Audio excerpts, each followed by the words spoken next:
Day 11, CU Buffs Fall Camp, RK, Uncle Neely, Jake in the house. Uncle Neely, as always, on the scene for another Buffs practice. How'd they look out there today? Much better than Monday. Much better than Monday. The energy was higher. You could hear the practice. You could hear the players on the sideline cheering on the guys who are on the field, and that's both sides of the ball, offense and defense. And that's something you didn't have yesterday. You didn't have a lot of energy yesterday. The energy was back today. You've been giving us players of the day. Sounds like we have position groups of the day today, though. Would you care to explain? Yeah, I watched practice looking for a guy, right, on offense and defense, and I couldn't find a guy. But it's a good problem. The running backs as a unit played exceptionally well today. It shows, just as Coach Fleece said, the depth he has in the room, that he can send any one of four guys in, they can get it done.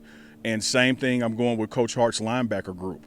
They played well today. And I know that's kind of yin and yang. Well, how did the running backs play well and the linebackers play well? Well, the running backs were getting through the D-line and the linebackers were saving the day. They were coming up to stop that run. So I'm going with, on offense, running back, and I'm going on defense with Coach Hart's linebacker room.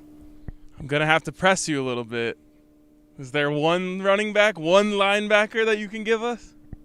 If you pressed me, I'm going to again go with Dylan Edwards because he did it on the ground and had a touchdown reception. Linebackers, man, here's the good problem. You don't see any drop-off for speed and talent when they rotate. So it's hard for me to just say that guy, because it's about three or four of them when Coach Hart sends them in, particularly when you look at the situation, the game sheet. They get it done, man. All right, I tried, guys. I got one for you. We talk a lot about the tight ends and how they're coming along. You've been saying, seems like this week, really, they're really starting to get on and just come along with this offense and build that chemistry with Shedeur. Yeah, I saw it today. Just another focal point of it. I think their communication and understanding of the offense has increased. I think Coach Brew is reaching them with his coaching style. He knows when to be positive with them and knows when to, dig into them a little bit. And you saw some big plays from tight ends, from Shedeur with the ones out there. And those guys have to understand they're going to be a key part of this offense. They're not just out there to block. They have an assignment, down the field as well. So I always love when I see them get the ball. And not get the ball because it's a busted play and, oh, hell, let me go to a tight end. No, I'm coming to you as the primary read. You're seeing more of that. And those guys are going to have a huge opportunity because of the attention that the other guys on the field are going to draw. So you want to see guys like Michael Harrison stretching the seam because those safeties and those corners have their eyes on those outside guys that can be so dangerous. I don't want to prolong this segment, but I would just encourage everybody out there, go Google Tim Brewster and Google the tight ends he has coached and look at the impact that they have in offenses. And it could be a hint to what may be taking place here. All right, who won today, offense or defense? Offense. So how quick I answered that? Yes. Yeah, offense. Man, run game looked good. Shedeur was crisp, finding guys in the end zone. Some of the quote-unquote busted plays were, receiver dropped a pass or was that the receiver caught the ball but he was out of bounds at the back pylon, that kind of thing. The accuracy, everything was there. I'm going with the offense.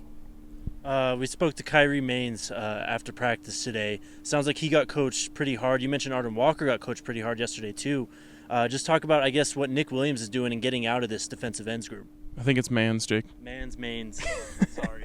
Yeah, the big white guy is Maine, and then the black guy is Maine. Yeah. No, it can get confusing. They both are hell in the weight room too. Man, if you play for Nick Williams, you're going to get coached. All right? So whether it's in his room, watching film or out there on the field, or even in Indy, which is individual when they go through the specific drills for their group, he's going to coach you up.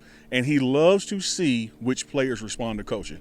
Yesterday was Walker. Today is Kyrie. You love to see it, man. You love to see a guy get chewed out, and instead of going to a turtle shell back to the sideline, he's like, no, give me some more reps. In the next 3 or 4 plays, he's busting it. All right, there you go. That's going to wrap it up for us today. Make sure you like the video on the way out, and we'll catch you tomorrow.